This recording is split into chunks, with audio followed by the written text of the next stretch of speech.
Merci d'être là ce matin pour cette conférence sur la fabrication additive. On est ravis de vous accueillir pour ce premier format des regards croisés qui sont un rendez-vous qu'on met en place à la Fabrique de l'innovation pour faire dialoguer un représentant du monde académique avec un représentant du monde socio-économique autour de l'innovation et la créativité. Donc moi je suis Camille Dumont, je travaille à la Fabrique de l'innovation. Je remplace au pied levé Marion Nicolas, que certains d'entre vous connaissent peut-être, qui a le Covid, donc de faire preuve d'indulgence pour l'animation de cette table ronde, de le faire au mieux. Donc on a organisé cette table ronde en partenariat avec le collectif Les Soudés, qui est un collectif d'experts du prototypage industriel, qui conseille les porteurs de projets d'innovation industrielle de l'idée à la petite série. Et donc nous avons deux représentants ici qui vont témoigner à notre table ronde, donc SmartRAO et F3DF. Je sais qu'il y en a d'autres aussi qui sont présents dans la salle. Merci à vous d'être là aujourd'hui. Donc on a choisi de faire ce premier regard croisé sur la fabrication additive parce qu'il semble qu'aujourd'hui on ne puisse plus s'en passer, en fait, aussi bien dans le monde académique que dans le monde en tout cas, industriel. Bon, rapide définition de la fabrication additive, même si je pense que vous savez tous de quoi on va parler. Donc la fabrication, c'est un ensemble de procédés qui permettent de fabriquer par une matière un objet physique à partir d'un fichier numérique. Donc on sait que ça permet de réaliser des formes plus complexes, ce qui était impossible avec le moulage et l'usinage. Donc c'est vraiment un procédé de fabrication qui bouleverse en fait le monde de l'industrie en l'occurrence. Petit rappel historique, le premier brevet sur l'impression 3D a été déposé en 1984 par 3 Français. Et la première imprimante 3D nous vient de l'entreprise 3D Systems en 1988. La fabrication additive, on le sait, c'est donc plusieurs procédés, les plus connus, le dépôt de fil FDM, le frittage de poudre, la résine, l'impression métal. Mais il y a d'autres procédés bien sûr qui existent et 3D Hauss Dynamics vous en dira un petit mot à la fin pour illustrer tout ça. Donc c'est une technologie qui est devenue au fil des années de plus en plus accessible et de plus en plus présente dans le monde industriel mais aussi dans le monde académique. Et donc c'est pour ça qu'on a voulu s'interroger sur comment est-ce que le secteur industriel s'est emparé de cette technologie et pour quel usage. Comment est-ce qu'on forme aussi à cette technologie justement dans le monde académique et comment est-ce qu'on répond aux nouveaux défis de cette technologie. Donc pour y répondre, on a deux personnes à nos côtés, deux intervenants. Donc Christine Billon-Lanfray, vous êtes responsable de la plateforme technologique académique et Smart Tech SmartRAO pour Rhône-Alpes Ouest. Donc le but est de mutualiser, en fait, donc c'est porté par l'INSA Lyon, et le but c'est de mutualiser les ressources et compétences en mécatronique, en fabrication additive notamment, et de les mettre à disposition, entre autres, des établissements en formation initiale et continue, mais aussi des entreprises et des labos de recherche. Et pour ceux que ça intéresse, à la fin de cette conférence, il y a une visite qui est prévue de la plateforme. Vous initiez aussi les étudiants à la fabrication additive et vous les accompagnez dans des projets justement d'entreprise. Donc Florian Berthelot, donc vous êtes cofondateur de F3DF et vous accompagnez justement les entreprises industrielles dans leurs projets d'intégration 3D, de la conception à la fabrication. J'ai tout bon? Ouais. Ok, super. Et bah, du coup, je vous propose de commencer donc, avec une première question pour lancer la discussion justement. Donc, quand on a préparé cet échange, la première chose que vous nous avez dit tous les deux, c'était l'importance en fait de la formation à cette technologie. Au-delà de l'acquisition des machines, c'était vraiment important d'acquérir des compétences et pas uniquement d'investir dans l'équipement. Alors du coup, je vais commencer par vous, Christine, du côté de justement SmartRAO. Donc, je me souviens, vous nous aviez dit que la première machine 3D datait d'il y a 20 ans, mais que vous l'enseignez en fait aux étudiants depuis 5 ans à peu près. Donc on sait que c'est vraiment une compétence indispensable, surtout en génie mécanique, mais on le retrouve aussi, cette compétence et cette technologie, dans d'autres écoles, dans la plupart des écoles d'ingénieurs en tout cas. Est-ce que vous pouvez nous expliquer en quoi consiste cette formation et quels en sont les usages? Alors, au niveau de la formation, on a un enseignement donc, sur notre plateforme en première année du cycle ingé du département génie méca de l'INSA Lyon. Donc l'objectif c'est de faire une initiation à la fabrication additive. Donc on va découvrir les règles de conception, les règles pour la fabrication et puis être capable de mettre en œuvre le procédé. Après, les étudiants peuvent revenir sur la plateforme en autonomie dans le cadre de leur projet tout au long de leur cursus. Et ils vont venir fabriquer différentes pièces.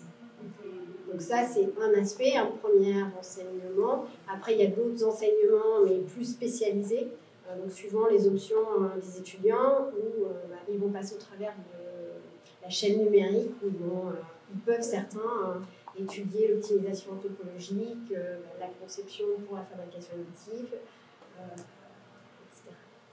Okay. Est-ce que vous avez un exemple de projet qui a été mené justement par des étudiants sur cette thématique? Pour l'optimisation topologique, par exemple pour la chaîne numérique, en 5e année de la formation par alternance, GMCIP, les étudiants ont l'équivalent d'un mois sur un projet spécifique justement sur la chaîne numérique.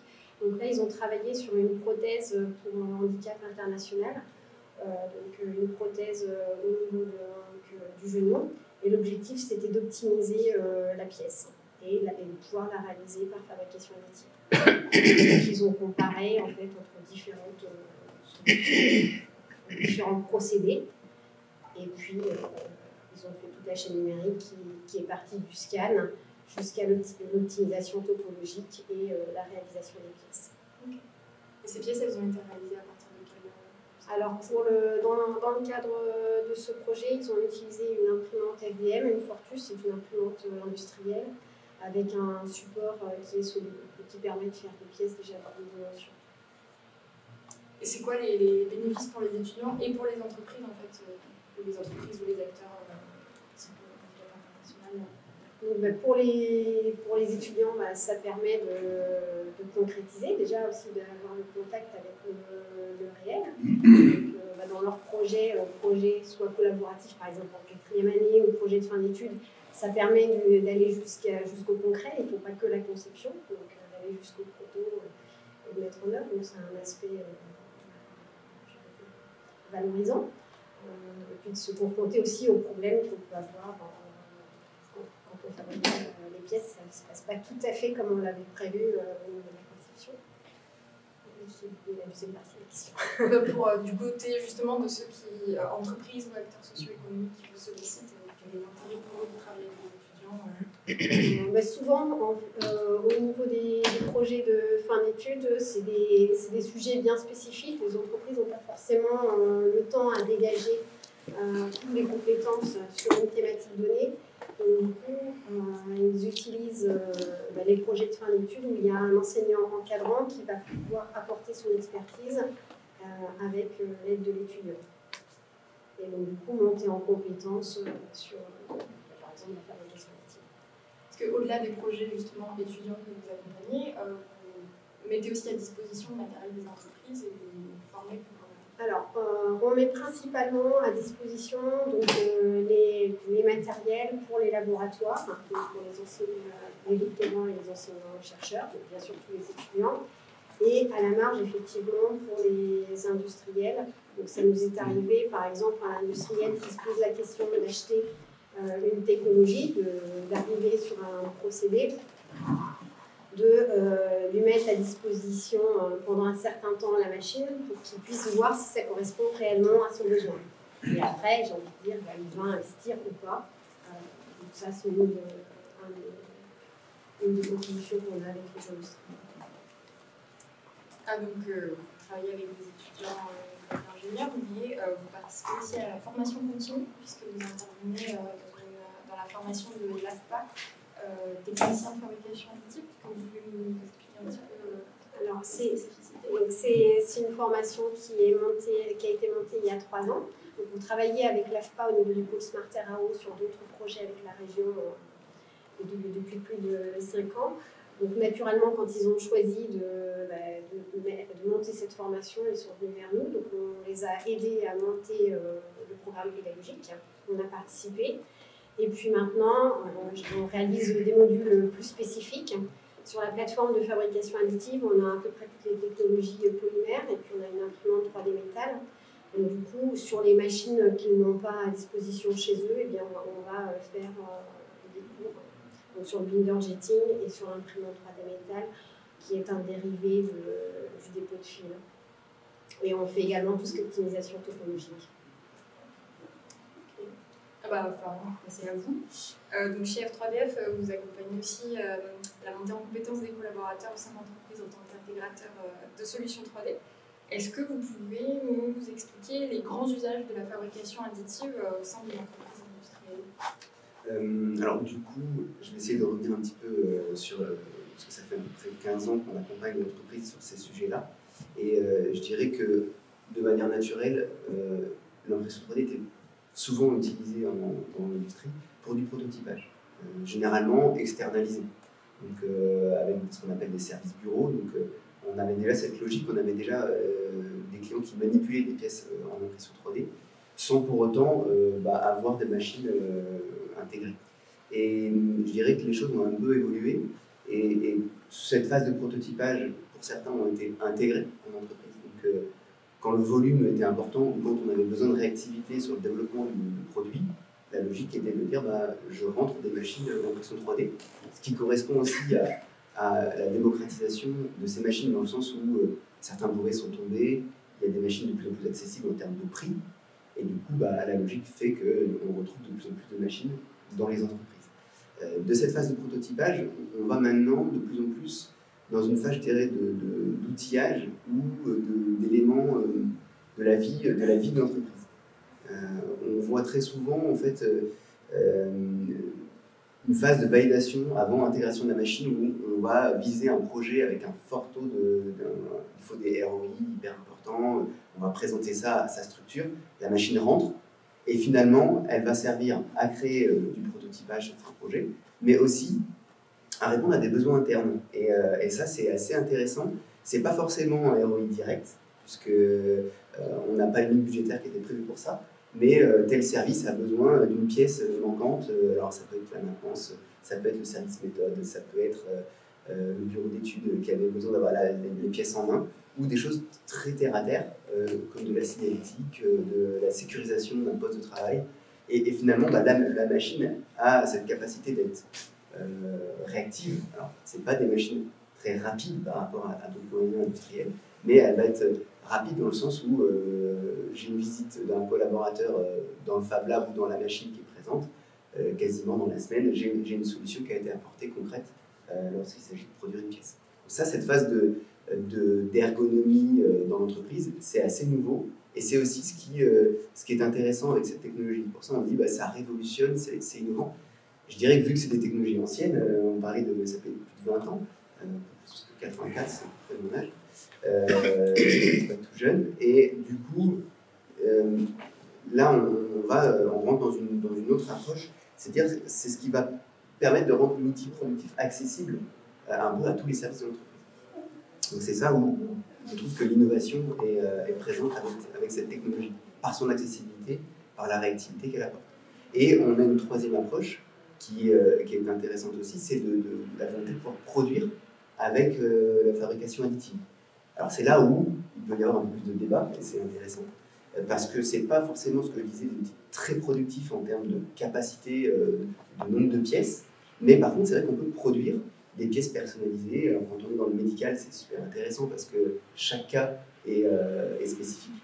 Et donc là, en fait, on est capable de produire avec les codes de moyens industriels, tout en ayant la capacité de produire une seule pièce. C'est là où on va vers cette capacité à produire la pièce finale.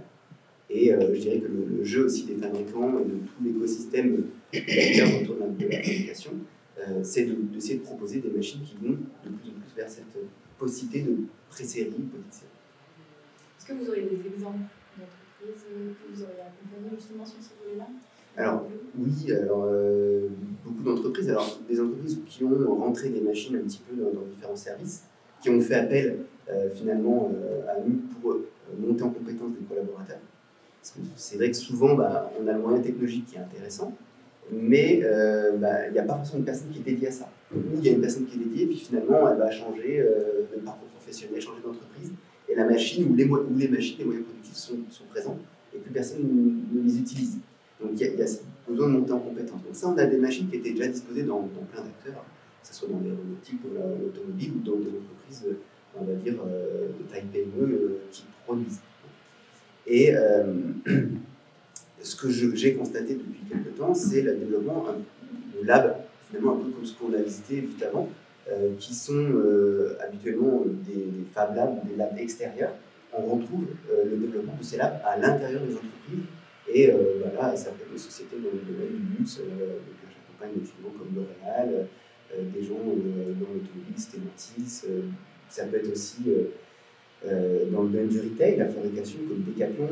Toutes ces structures-là ont commencé à reprendre les codes des Fab Labs format un peu MIT ou autre, pour pouvoir justement répondre à cette volonté de développer rapidement en interne ou d'amener un service complémentaire au sein de la structure. Et c'est là où la montée en compétences est importante, parce que c'est des nouveaux métiers qui arrivent. Le métier de Fab Manager, on le connaît bien dans ces Fab Labs associatifs ou autres. Mais en interne de l'entreprise, il faut trouver la ressource qui va bien pour ça. Donc soit en sourçant directement dans l'entreprise, mais avec un besoin de monter en compétences, ou de recruter ces formats où il faut être polyvalent, parce que c'est très varié, être capable aussi d'accompagner les projets des clients internes ou externes. Et vous parliez justement des usages, donc vous avez parlé d'ergonomie, d'outillage, de signalétique aussi. Est-ce qu'il y a aussi d'autres usages, par exemple la personnalisation aussi de certains produits, la mini-série, est-ce que c'est des choses que vous retrouvez avec la fabrication additive? Oui, après, là, quand on parle de fabrication additive polymère, j'ai plein d'applicatifs différents. Ça peut être aussi des éléments de carter, quand on développe un produit avec de l'électronique ou un produit sur lequel il y a des assemblages, rapidement la fabrication additive va permettre de faire ce type de carter un peu personnalisé en attendant la phase aussi de développement du projet. On part peut-être avec une carte électronique au démarrage du projet, puis elle évolue. C'est là où la fabrication additive va permettre de continuer à produire ce carter avec de la personnalisation et de l'évolution. C'est vrai qu'il y a cette possibilité de se soustraire de l'outillage. Donc partout où on a un besoin de réactivité, de personnalisation, d'itération, la fabrication additive là, va jouer ce rôle-là, parce qu'on a un produit qui est avec une qualité d'un produit fini, sans avoir les contraintes par exemple, de l'injection plastique, où on va dans une logique où il faut fabriquer un outillage, et c'est un coût très important dès le démarrage du projet. À vous entendre, on a l'impression que vraiment la fabrication additive, c'est la technologie du futur. Je voulais vous lire un petit témoignage de Steve Dufresne, qui est responsable des Team Leader Project Management Officer chez ADES, donc une entreprise locale, qui dit « Lorsque nous ne sommes pas certains du succès sur le marché, nous utilisons de plus en plus de moyens de production temporaire, impression 3D, moins lourds en trésorerie et permettant un time to market optimisé. Cependant, ces nouveaux procédés d'impression 3D en mode série demandent une attention particulière sur la validation des pièces et de ces matériaux nouveaux qui n'ont pas encore toutes les qualifications de leurs cousins de l'injection et des défaillances propres à la technologie d'obtention. » Ce témoignage, il met un peu en lumière les limites aussi de ce procédé, c'est intéressant de s'interroger là-dessus. Qu'est-ce que vous en pensez? Est-ce qu'il y a des restrictions ou des cas où vous ne pouvez pas conseiller d'utiliser sans savoir? C'est pas...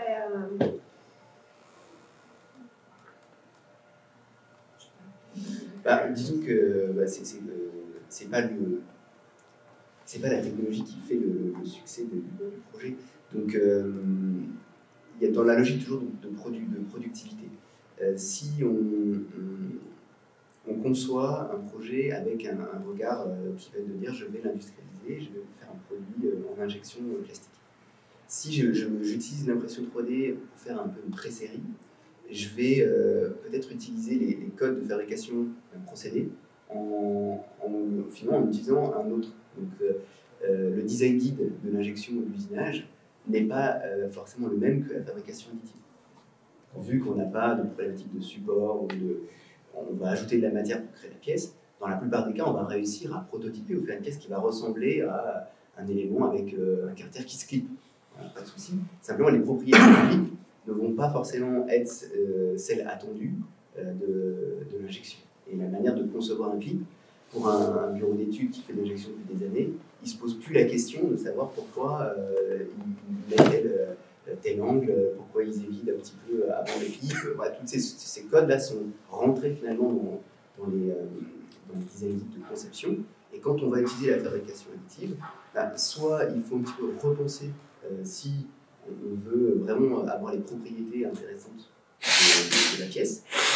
Et ça veut dire que si on est dans une phase de projet qui est en avant de l'industrialisation, en fait, c'est aussi du temps. C'est redessiner la pièce, ou en tout cas, si on ne la redessine pas, on ne va pas forcément pouvoir faire toutes les validations qu'on souhaite. Donc c'est aussi important de la positionner, alors soit en amont du projet, parce qu'on sait qu'on va fabriquer la pièce, parce qu'il y a des petites séries de la personnalisation en fabrication additive. Et là, il y a tout ce design guide qu'il faut prendre en compte.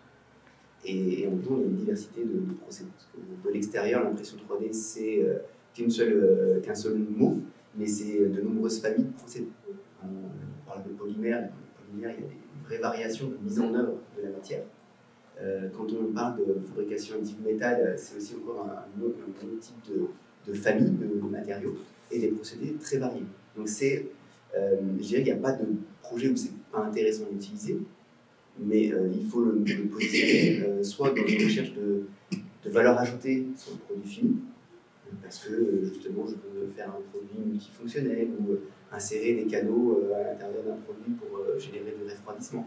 Et là, le procédé est intéressant en soi parce qu'il va permettre de faire ça rapidement. Tout en tenant bien en compte que c'est parfois aussi un temps en plus dans le projet.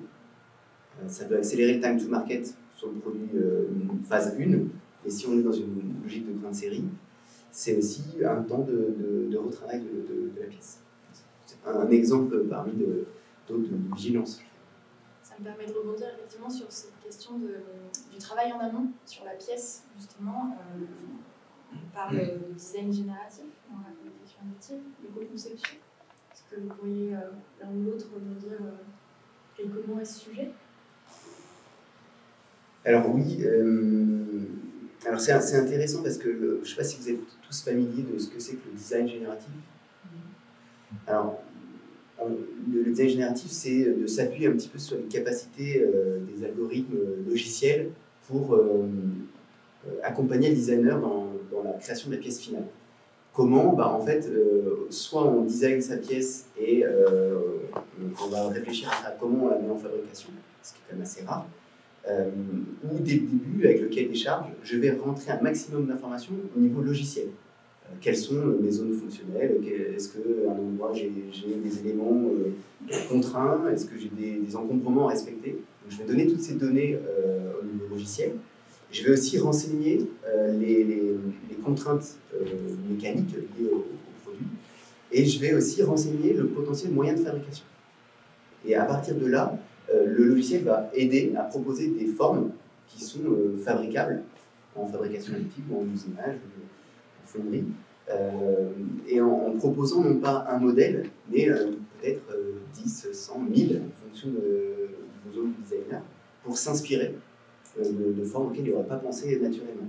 Donc le design génératif, c'est aussi ça. Alors on voit du design génératif, je ne sais pas si vous êtes déjà allé sur des salons ou dédiés à la fabrication additive, on voit des pièces très belles, un peu inspirées du domaine naturel, un peu du biomimétisme, on voit des choses, on dirait du développement cellulaire osseux, et en même temps un arbre. Donc ça, c'est aussi ces pièces-là, parce que ce sont des formes complexes, naturelles, mais pas forcément naturelles pour l'humain, c'est-à-dire qu'il y a un peu des réflexes, des codes quand on conçoit. Et donc c'est une approche qui est un peu nouvelle, dans le sens où le procès de fabrication additive n'étant pas forcément commun, je dirais, maintenant que les élèves ingénieurs, nos futurs techniciens d'usinage sont sensibilisés à ces moyens de fabrication, c'est aussi de les aider à peut-être repenser la pièce différemment. Mais ça ne se fait pas facilement. Enfin, ça demande une expertise. C'est pas l'utilisateur lambda qui vient actuellement fabriquer une pièce sur une imprimante 3D type FDM qui va être capable d'utiliser un logiciel de ce type. Donc là, ça demande effectivement une vraie connaissance technique. Et donc là, une formation d'ingénieur. Oui, c'est quelque chose auquel vous formez vos étudiants, justement? Oui, dans les formations génie méca, effectivement, il y a des modules de spécialité on va retrouver ces parties-là. En effet, c'est pas commun en termes de connaissances et puis en termes d'application aussi. On recherche là des applications à forte valeur ajoutée, c'est-à-dire imaginez peut-être de l'allègement sur les pièces de manière un peu poussée. Donc ça concerne beaucoup, je dirais, l'industrie qui fait voler, décoller, rouler des choses. Donc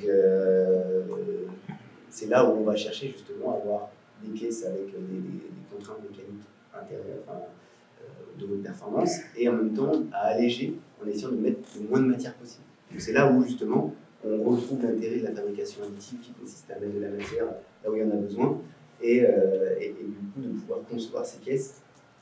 Voilà. Donc c'est un peu le Graal, c'est ce qui peut être visé, mais ce qui permet aussi de redescendre un peu plus terre à terre et d'avoir aussi parfois du bon sens dans le sens où, en connaissant les capacités du moyen de production, on va peut-être changer la manière de concevoir. Donc on parle de pièces déposées sur un plateau avec des dépôts. Si j'ai les mêmes réflexes que de l'usinage, ma pièce elle va être très longue à produire, finalement elle n'apporte pas grand-chose à la technologie à ce moment-là. Donc c'est là où la fameuse compétence de découverte de ce que fait la fabrication additive, comment, même de manière très basique, c'est comment ça s'imprime. Est-ce que ça s'imprime du haut vers le bas, posé sur un plateau, dans de la poudre, avec des supports, sans support. Tout ça, c'est des notions qu'il faut avoir pour pouvoir se dire, au moment où je conçois ma pièce, le designer doit avoir fait un peu la finalité, la mise en œuvre. Et ça, quand on est dans une étude ou quand on est étudiant, on est parfois un peu décorrélé du moyen de fabrication.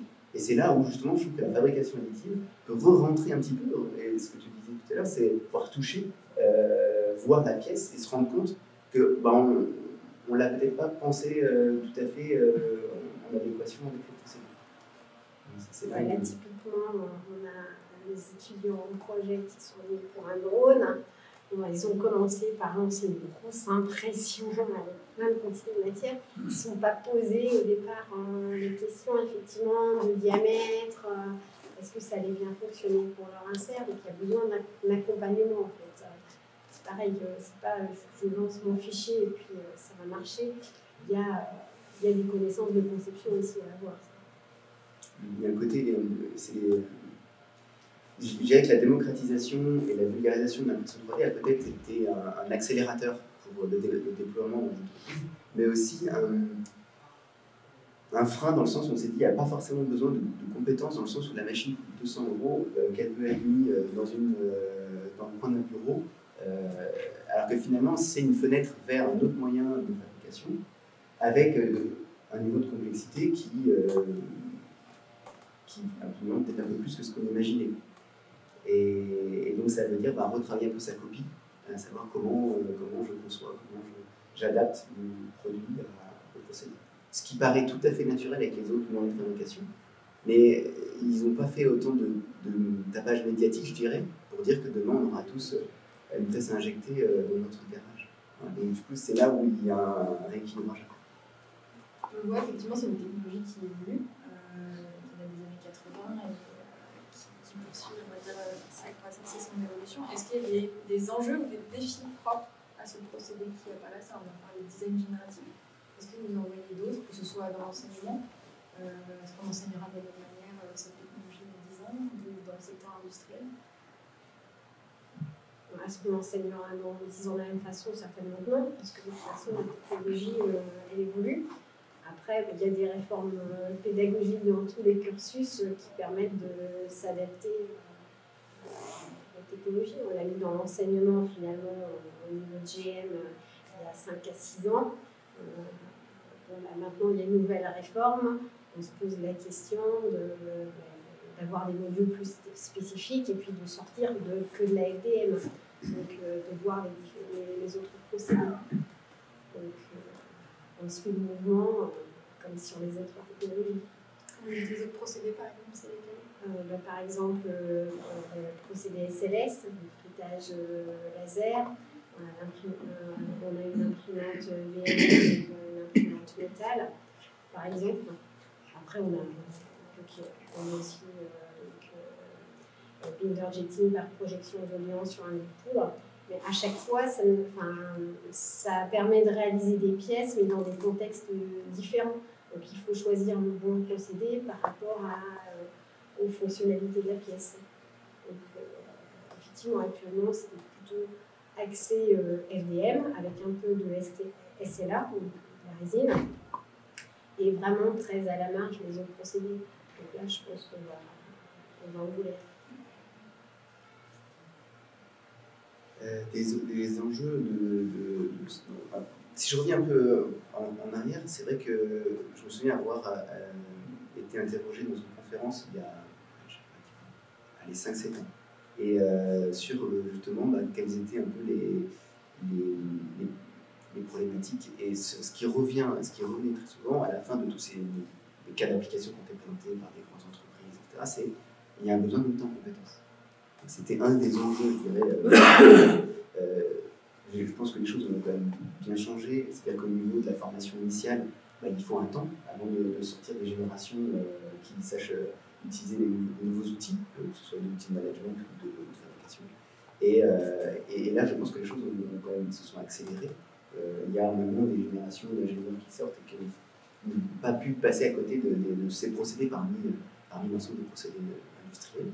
On a des BTS spécialisés, on a des licences pro qui sont spécialisées aussi pour former des techniciens en fabrication additive. Donc en fait, il y a tout un écosystème qui se développe avec des ingénieurs procédés, des ingénieurs matériaux, des ingénieurs dédiés à la conception, des techniciens, des opérateurs, des chefs de projet, des fab managers. Finalement, ce sont tous ces métiers qui sont entre guillemets émergés ou évolués et qu'il faut former ces personnes. Donc c'est vrai que là, aujourd'hui, je crois même qu'à partir de l'année prochaine, il y a un bac pro spécialisé en conception et en impression 3D qui va sortir. Il me semble, je suis confiant. Donc du coup, on sent voilà, qu'il y a ce mouvement d'amener cette compétence. Alors, à juste titre, je ne sais pas s'il faut mettre des métiers spécifiques, puisque derrière, ça peut être aussi une compétence, une boîte à outils utilisée dans notre secteur. La fabrication additive, c'est une petite fenêtre, je dirais, avec parmi tous les procédés. Voilà, donc le débat est ouvert à savoir si ce qu'il faut avoir des gens très spécialisés sur la conception pour la fabrication additive ou tout simplement pour la production en impression 3D.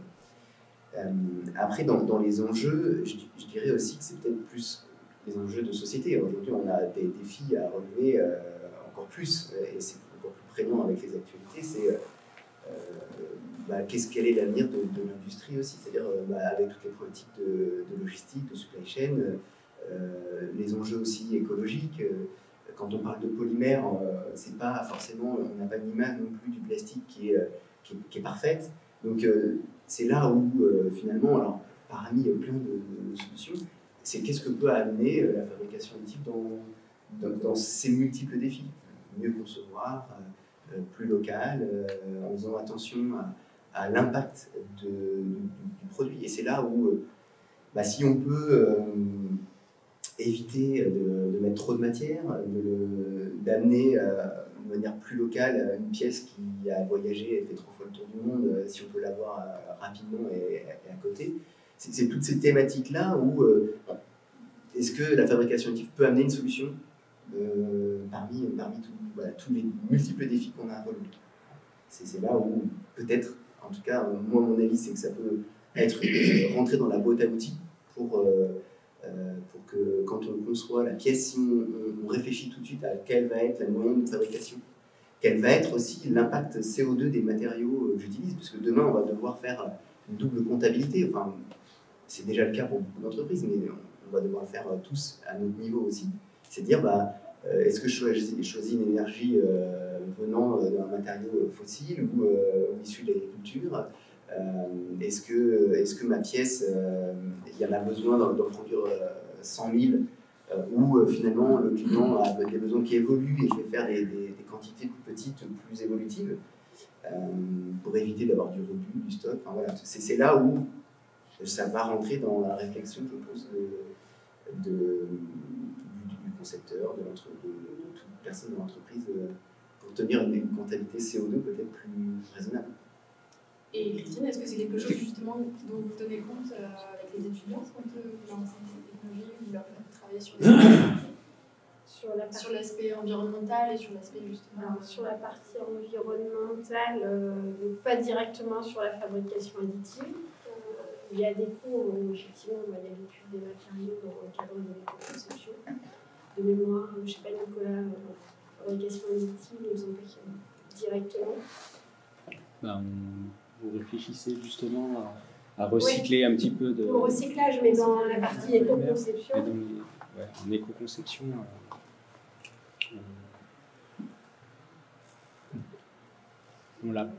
Alors, si on veut parler d'allègement et de performance matériaux, on peut parler de ces choses-là avec la fabrication additive en concevant justement ce qui a été dit, des pièces qui permettent d'alléger la matière avec des treillis, avec une optimisation topologique qui permet de mettre juste la matière dont on a besoin. Donc en ce sens-là, on peut parler d'enjeux, mais c'est toujours... on va essayer d'améliorer les performances. C'est une façon de faire, de prendre en compte les problématiques écologiques. Je ne suis pas sûr que ce soit complètement... que ça intègre toute la dimension écologique de la questionnement sur le besoin et toutes ces choses-là. Chez nous, on a, en éco-conception, on essaie déjà de travailler vraiment sur le besoin, bien définir le cahier des charges, essayer de voir comment avoir une production sobre. Et donc la fabrication additive peut des fois permettre ça, mais c'est pas toujours le cas, et pas toujours la meilleure solution. C'est sûr que c'est pour finir à imprimer un petit Yoda, voilà. La question de dire oui, on n'a pas fait de déchets autour de la pièce, mais quelle est l'utilité de la pièce donc, oui, dans l'éco-conception, je dirais même, la conception doit forcément... c'est vrai que de distinguer l'éco-conception et la conception, c'est là où il y a un défi, c'est que demain on parle de conception et qu'on rentre dans le cahier des charges, c'est de dire, c'est même déjà le cas, c'est est-ce que le produit que je vais faire a un impact CO2 comment il est calculé. Questionné par une analyse du cycle de vie, tout le produit, toutes ces questions-là, en fait, c'est vraiment plutôt une démarche éco-conception. Alors là où on peut parler pour la fabrication additive de solutions qui pourraient être intéressantes, c'est si on conçoit la fin de vie du produit dans la façon de concevoir le produit, on peut essayer de faire en sorte de faire des produits plus réparables. Et dans ce sens-là, la fabrication additive, elle peut amener très clairement des outils pour faire des pièces avec zéro stock pour réparer certains produits, en ayant intégré des défaillances dans le produit et donc réparer une partie du produit plutôt que tout le remplacer complètement. Mais il y a quand même les problèmes d'effet rebond derrière. Il y a un parc produit qui est déjà un peu programmé en termes d'obsolescence, donc c'est là où il y a aussi un enjeu à dire est-ce que le fabricant garantit que son produit ne va pas partir à la poubelle et comment en mettant à disposition soit effectivement des éléments de remplacement ou en concevant des produits qui soient réparables. Ou en tout cas fournir des fichiers aussi 3D quand il ne peut plus assurer. Et ça aujourd'hui c'est plus une volonté, c'est une obligation de pouvoir fournir la pièce ou le fichier 3D. Et quand on se retrouve avec un fichier 3D pour le fabriquer, si on a besoin d'une pièce, à part la fabrication additive et l'usinage, il n'y a pas beaucoup de solutions. Vous avez été justement confronté à des entreprises qui vous faisaient ce genre de demande mettant en impact les critères environnementaux, Oui, alors après, c'est souvent un objectif. Est-ce que c'est atteint tout le temps? C'est pas toujours le cas. Je pense à un retour d'expérience qui a été fait par Decathlon où ça fait partie de leur volonté aussi de pouvoir proposer des produits, alors même s'ils sont quand même sur des grands volumes, essayer de proposer des produits qui soient justement plus réparables, qui aient une durée de vie finalement plus importante. Après, c'est un engagement, c'est aussi dans d'autres domaines dans le luxe, c'est aussi de réduire effectivement des matériaux qui sont considérés comme moins bons que d'autres. Voilà, je pense à L'Oréal qui peut faire disparaître l'ABS de son packaging. Alors chacun à son niveau, c'est étonnant parce que c'est souvent les entreprises qui font peut-être les plus gros volumes avec la question de l'utilité finale du produit, qui quand même engage aussi une volonté d'être plus raisonnable. Donc, c'est un peu contradictoire dans certains cas, mais en même temps, si les grands acteurs ne le font pas, c'est plus difficile de redescendre ces thématiques dans une entreprise qui ont des problématiques financières terre à terre. En tout cas, ce qui est clair, c'est que ça change beaucoup la façon de concevoir un produit. Et très clairement, il faut préparer les ingénieurs, les étudiants, les futurs professionnels à concevoir le produit de telle façon. Donc, actuellement, il faut très clairement que le monde académique prenne en compte ces besoins-là qui vont devenir prégnants de toute façon, parce qu'on sait tous qu'on va manquer de métaux, manquer de matières premières, manquer de ressources. Donc il va falloir prendre en compte ces aspects-là dans les formations. Ça pose la question du recyclage en même temps, au niveau du matériel.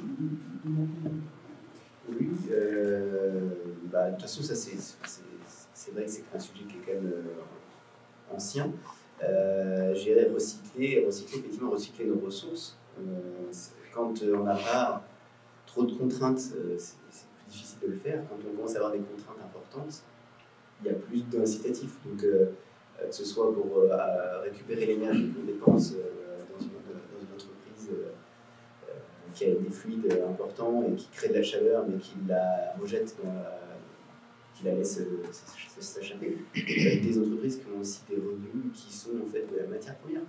Effectivement, on a des clients qui viennent nous voir et dire voilà, aujourd'hui on a un enjeu, ou en tout cas, le sujet peut être pris de différentes manières. On a un rebut.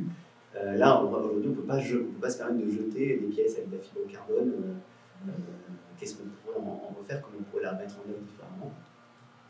Alors, là, on parle de fabrication additive, donc c'est sur des petites quantités, c'est sur des petits éléments, mais aujourd'hui, il y a quand même des tentatives qui sont faites de se dire, voilà, on a du polypropylène qui est jeté aujourd'hui, est-ce qu'on ne pourrait pas s'en servir au moins dans une première phase de prototypage ou intégrer petit à petit ça dans le produit? Donc la démarche, elle peut être de se dire, le prototype me coûte moins cher si je source ma matière sur le lieu de fabrication.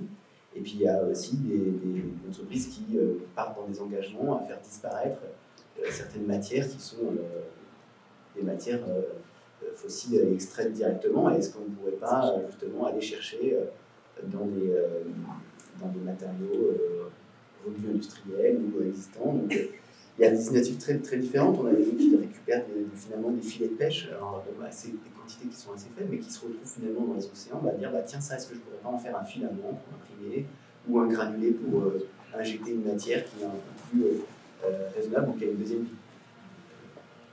Et je dirais que la fabrication de type, c'est vraiment une petite quantité, mais c'est ce qui va parfois permettre de valider que ça peut marcher et que d'un déchet, on peut faire une pièce d'une certaine valeur. Ça veut dire que ça s'inscrit dans un processus. Oui, le choix des matériaux, je pense que... Dans la fabrication additive, on s'inscrit dans un système et un processus. Disons qu'elle va faciliter le test et la validation, la preuve de concept peut être développée plus rapidement. Et c'est vrai que dans l'éco-conception ou dans la conception, la prise en compte du matériau. Et je reviens encore sur ma comptabilité carbone, mais je pense que quand les entreprises vont devoir rendre des comptes encore plus, ils vont essayer à tous les niveaux d'essayer d'être moins impactants. Payer moins de taxes. Pour la fabrication additive, ça génère aussi des déchets en fait. Depuis, on se retrouve avec des bacs entiers de matières liées au support, les pièces où on fait une pièce comme c'est facile à faire, puis finalement elle est pas bonne, c'est pas grave, on en refait une. Donc qu'est-ce qu'on fait aussi de ces déchets, quoi. Donc, en fait, en discutant avant la présentation, on a tous cette problématique dans tous les établissements. En fait. Donc, au premier cycle de l'INSA, vous travaillez dessus. Nous, on a un projet avec les CAM pour effectivement voir comment recycler nos déchets. À la préfabrique, c'est pareil. Donc, tout le monde se pose la question. Pour l'instant, il n'y a pas une solution clé en main qui existe. Il faut travailler sur les attitudes. C'est-à-dire que nous, un jeune qui commence à partir avec une grosse pièce, on dit malheureux, arrête, tu vas imprimer juste la petite partie, tu vas la mesurer, tu vas rajouter du jeu. Voilà. Ouais. Et cette attitude, elle est importante. Mais par contre, elle nécessite d'être présent au moment où il fabrique. Donc avec un fonctionnement en autonomie, enfin nous sur la plateforme, on passe régulièrement, mais on n'est pas tout le temps là. Donc effectivement, de temps en temps, on voit une grosse pièce, on se dit tout là, stop, mais c'est pas naturel. Il y a le savoir-faire avant le faire. Ouais. Moi, je me demandais aussi, finalement, ça nécessite beaucoup de connaissances.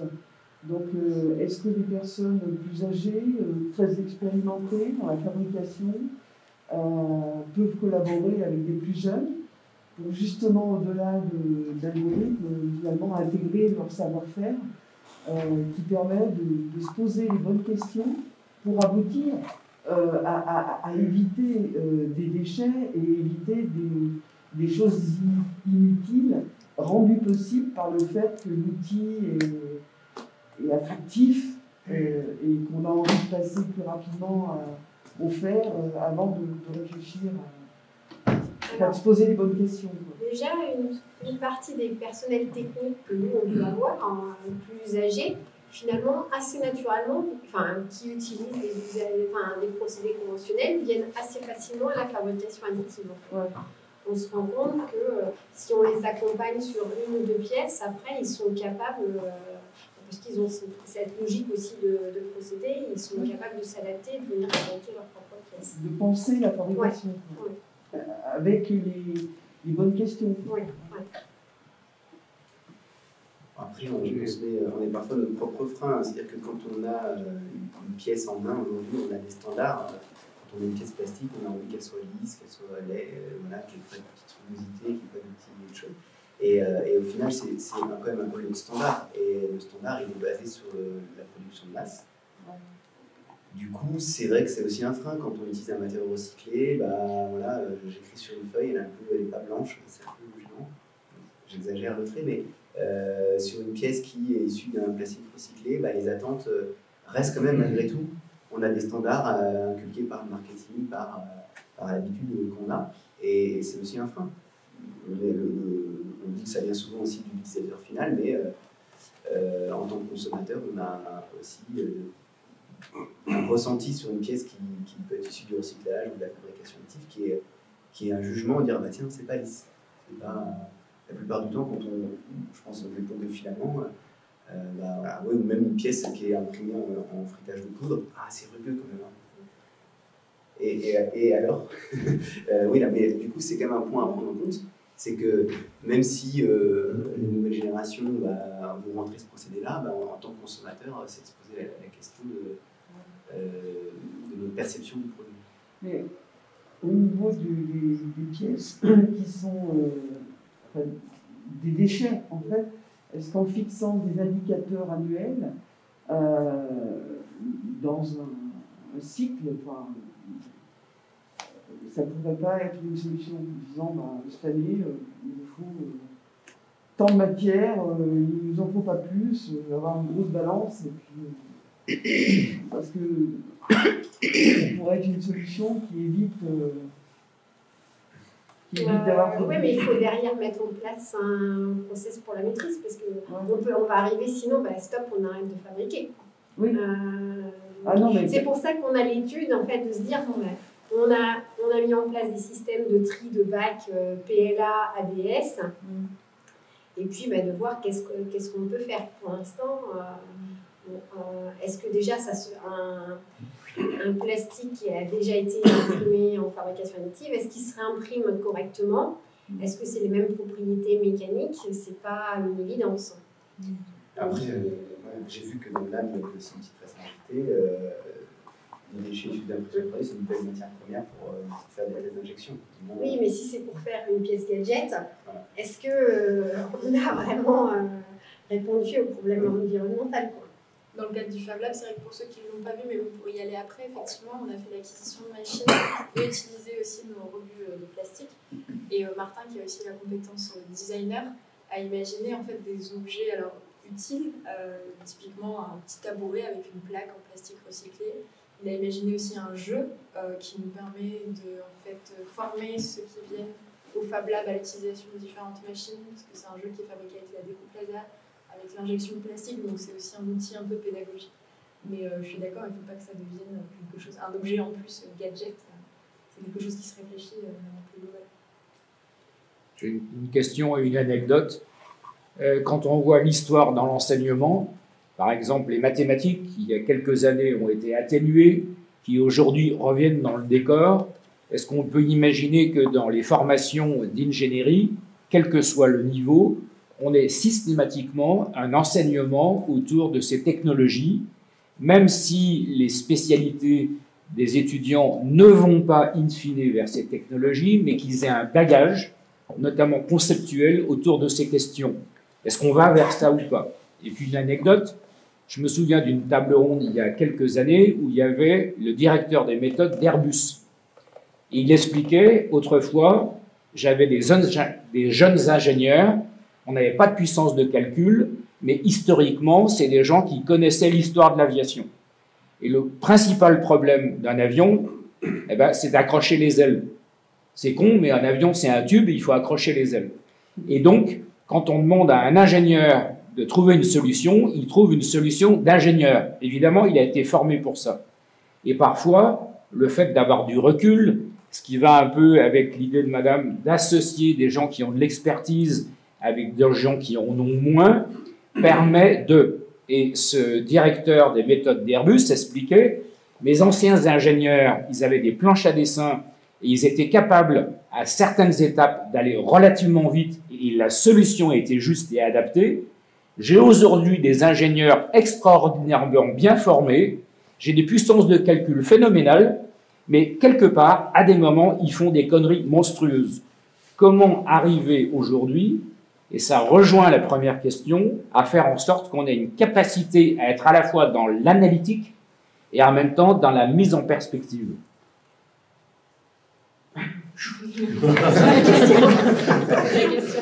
Bah, c'est une table ronde, on est là pour échanger. C'est en même temps hyper concret. Non, c'est vrai, c'est intéressant de se dire qu'on est parfois un peu déconnecté du concret, hein, des solutions, du bon sens paysan, j'ai envie de dire. Et du coup, est-ce qu'il y a des choses qui sont faites dans ce sens-là? Je ne suis pas au niveau académique. Mais la réponse, elle est oui. Par exemple, au premier cycle, quand vous faites du prototypage, l'objectif, il est bien là, en fait, de mettre du concret dans tout ce qu'on peut voir en parallèle de scientifique et de conceptuel, quoi. En dehors des programmes, j'ai l'impression que l'effort est quand même fait dans quasiment, je ne vais pas dire tous les établissements scolaires, mais qui est quand même... Mais de systématiser. Le fait qu'il y ait des labs quand même dans des lycées. Ça part au collège, ça démarre au collège, l'impression 3D. C'est peanuts. Oui, mais c'est une sensibilisation. C'est vrai que les cours de techno, ils sont pas, c'est pas forcément, c'est un temps. Et c'est le temps-là où justement ils vont manipuler. Alors, aujourd'hui, ils manipulent des lucettes 3D, ils manipulent la préparation. Je vais prendre un autre exemple. Il y a des gens aujourd'hui qui expliquent que tout le monde devrait apprendre à faire du code. Pas pour faire du code, mais pour comprendre quelle est la démarche qui est derrière et avoir une certaine forme d'état d'esprit. Est-ce qu'on peut imaginer quelque chose dans ce sens-là vers ces nouvelles technologies qui ont des enjeux systémiques absolument colossaux? On a toujours envie d'imposer des choses pour que tout le monde ait, mais globalement, enfin, déjà le système scolaire est déjà assez hyper formaté et en fait les élèves doivent suivre la manière de faire, hein, ils doivent être assis pendant 10 ans ou 10 ans avec des méthodes qui leur sont données.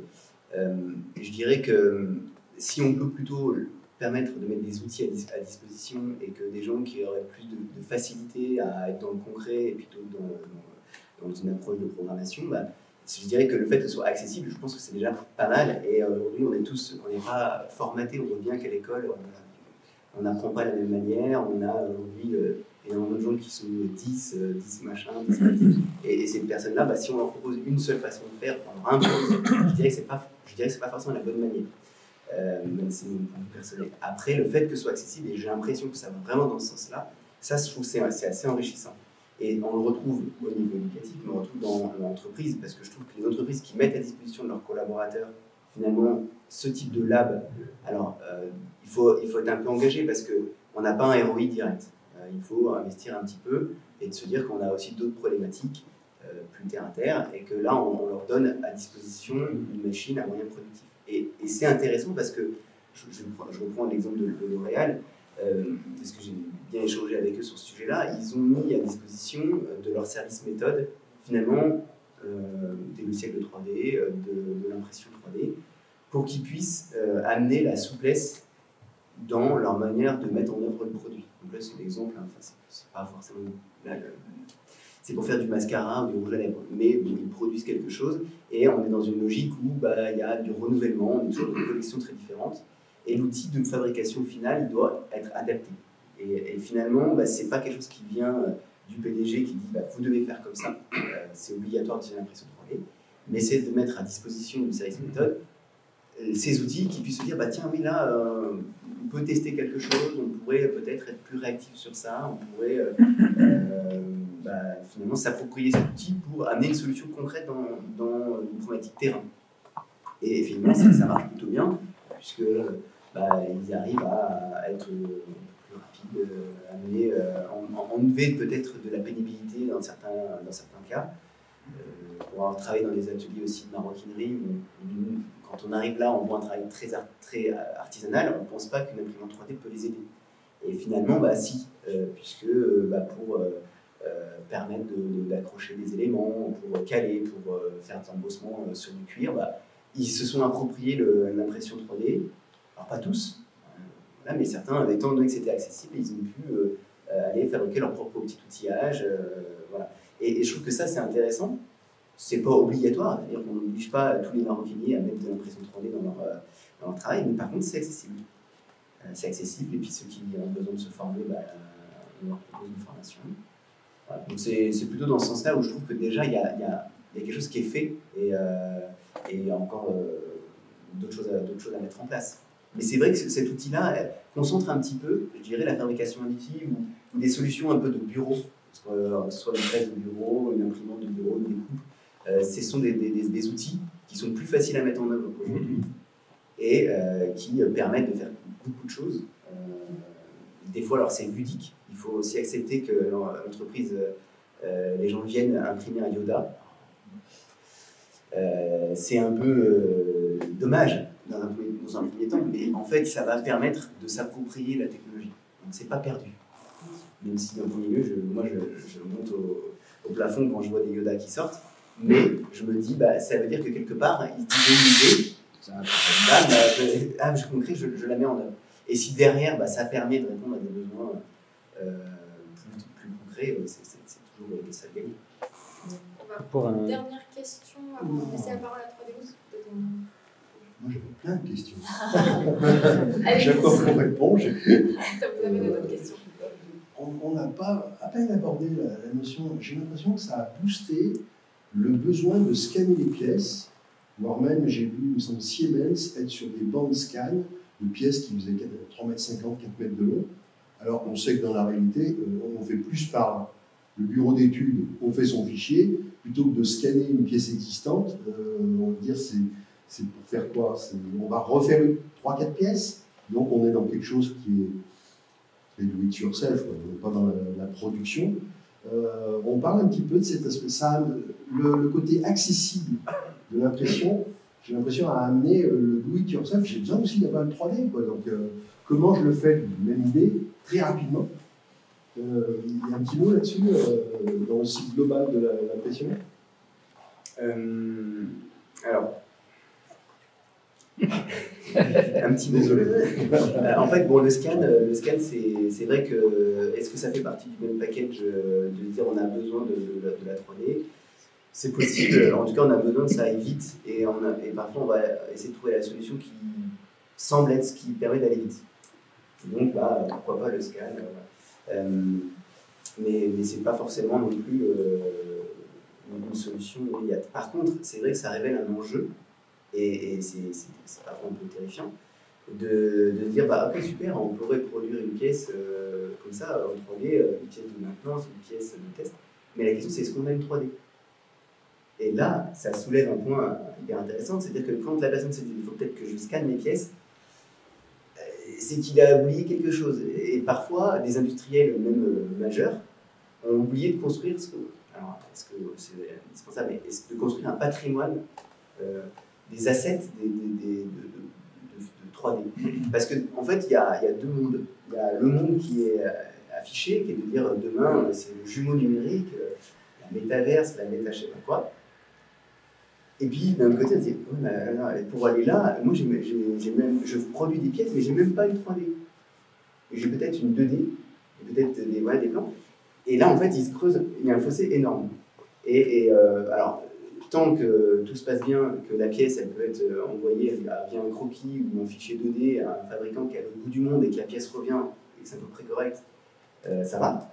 Mais quand il commence à y avoir un peu des petits éléments, du bruit dans ces flux, ça circule pas, ça circule mal, la pièce n'est pas de la qualité attendue, ou au lieu d'avoir un best-seller, j'ai un produit qui ne crée que du SAV. Et là, il faut se reposer des questions. Est-ce que j'ai en fait l'information, j'ai la 3D de mon produit? Et est-ce que c'est un enjeu pour l'entreprise? Pour certains, oui. Pour d'autres, ils ne le voient pas encore. Ou ça ne les intéresse pas. Donc, le scan, le fait d'avoir des fichiers qui ne soient pas que des fichiers morts quand on travaille avec un sous-traitant, c'est ça aussi, je pense, où quand on voit ce qui nous attend, le jumeau numérique et tous les enjeux de la digitalisation, parfois on s'aperçoit qu'on est un peu en décalage, un peu en retard, parce qu'on ne s'occupe pas de ces données-là. Je vois juste l'heure qui tourne. On reprendra les questions après. Je vais d'abord laisser la parole à Célia sur le procédé que vous avez développé, 3D Dynamics. On peut lancer la petite vidéo et après on reprendra les questions. Si peut-être vous voulez dire un mot sur 3D Rousse, est-ce que vous voulez vous mettre là? Je vais passer pour ma machine.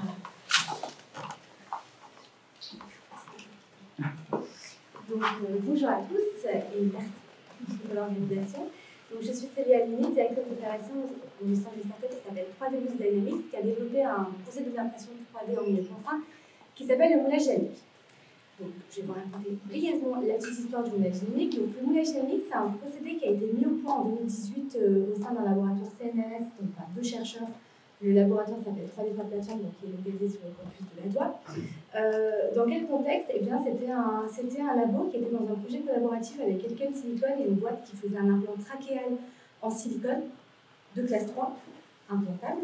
Et ils se sont dit, on imprime du silicone, mais là, pour l'imprimer, il faut reformuler chimiquement parce que le silicone, ça s'effondre quand on l'imprime.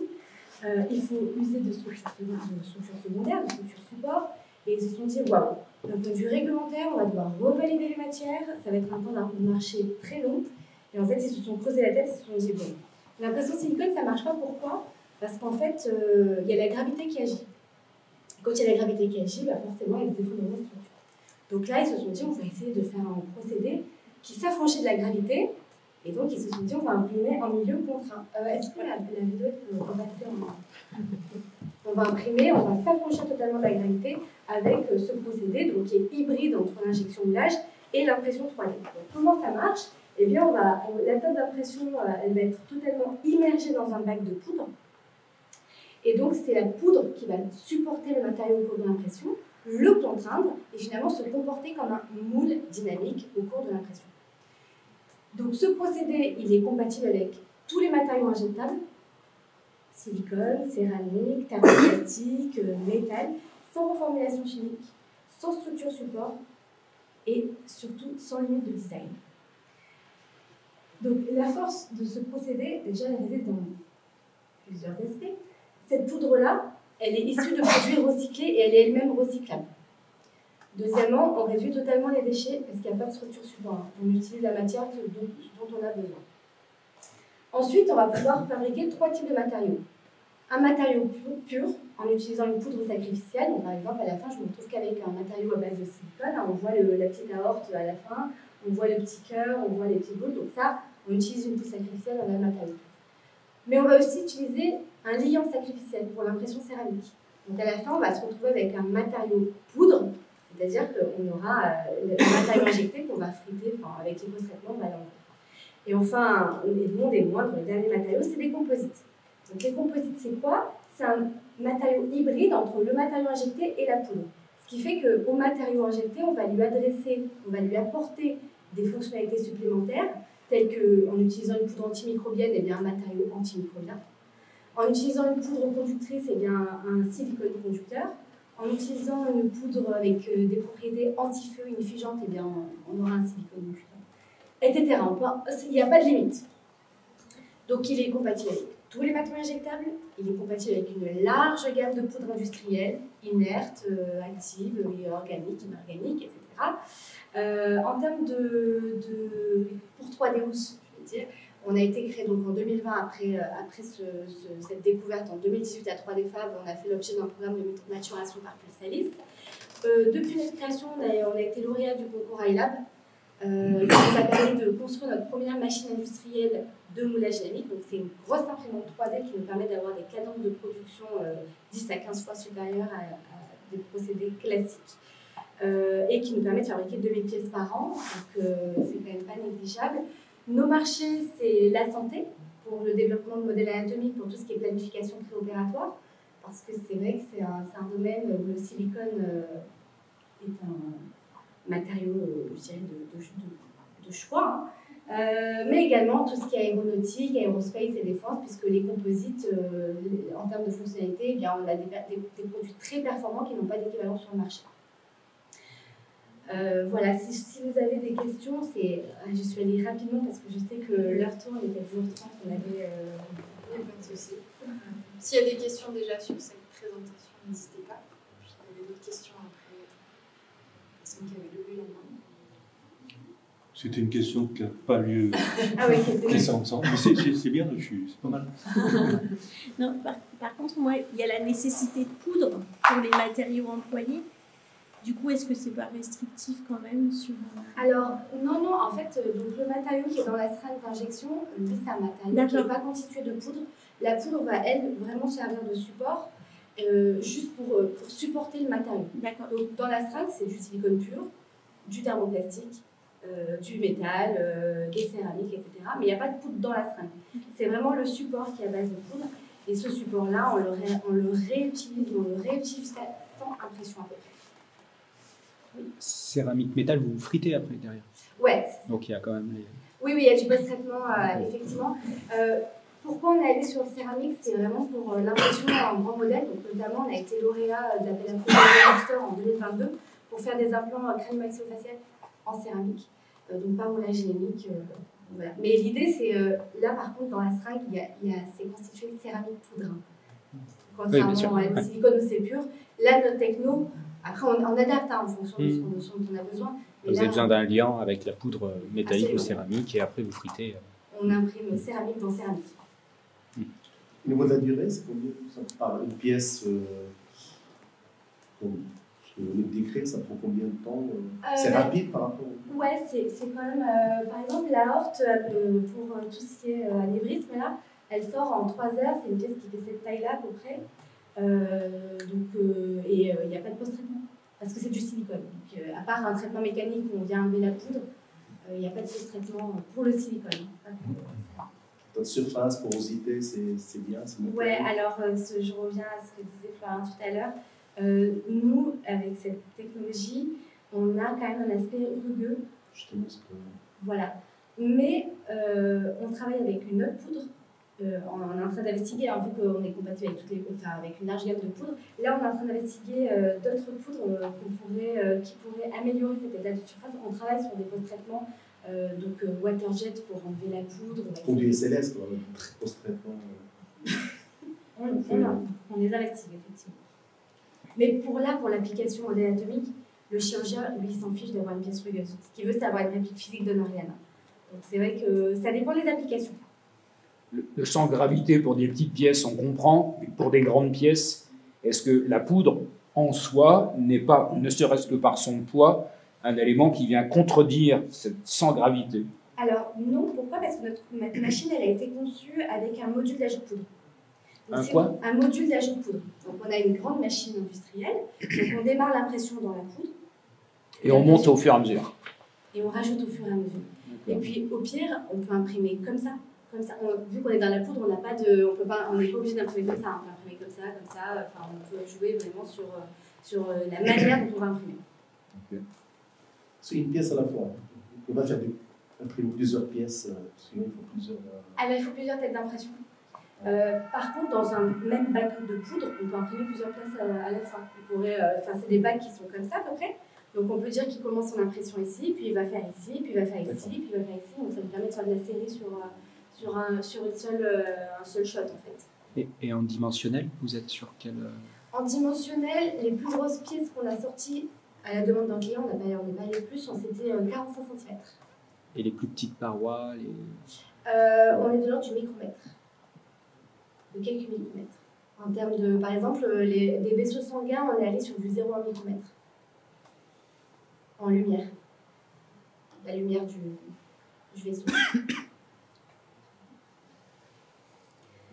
Là, dans la seringue, je crois que je comprends pas. Là, ce qu'on va déposer, ça va dépendre de la seringue finalement. Ouais, on a des buses, on va sur des buses qui sont très petites. Hein. C'est des buses métal qu'on utilise qui sont assez fines, qui nous permettent d'aller imprimer des toutes petites structures. Donc du 0,1, c'est le plus petit qu'on ait descendu, qu'on ait validé, c'est 0,1. Et là, moi, j'ai des collègues qui sont chercheurs en bioméca. Vous faites des pièces, de la prestation de pièces ou Oui, absolument. Ouais. Okay. Ouais, notre business model, c'est on fait du... Alors nous, on n'a pas de produit, on a qu'un procédé. Donc notre business model, c'est on a des clients qui viennent et qui on fait soit du print à la demande, soit on fait du co-développement de produits innovants. Donc par exemple, pour les poudres conductrices, on va sur le secteur des EMI. Donc ça, on ne fait pas tout seul, on se fait accompagner par un grand... On développe pour un industriel. Oui, ça émerge beaucoup de questions techniques et je vais m'arrêter là. Une dernière question sur la thermique, parce que quand même, la thermique, c'est la base de l'impression 3D. Donc, comment on gère la thermique dans cette affaire?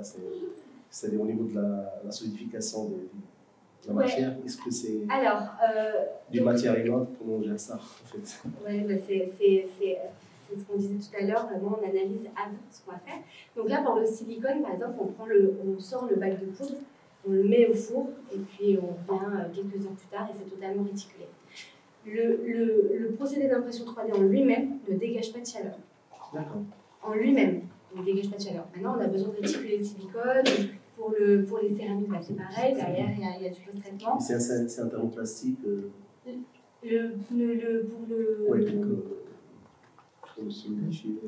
Non, pour le silicone par exemple. Non, pas silicone, vous parlez qu'on peut utiliser n'importe quelle matière. Oui, par exemple, c'est compatible avec tous les matériaux. Donc oui, avec le thermoplastique c'est pareil, il y a la même démarche en fait. Intéressant. On arrive malheureusement à la fin de cette table ronde, mais les intervenants sont à votre disposition si vous avez encore des questions. En tout cas, merci beaucoup à vous trois pour votre témoignage et merci aussi les questions que vous avez pu, les témoignages que vous avez pu amener. On est ravis d'avoir pu traiter ce sujet pour ce premier regard croisé. Donc on voit que la fabrication, c'est à la fois un outil de formation vraiment indispensable, c'est un outil aussi de transformation des entreprises, avec encore plein d'évolutions et de défis à relever. Merci encore, et puis voilà, on est à votre disposition si vous avez des questions.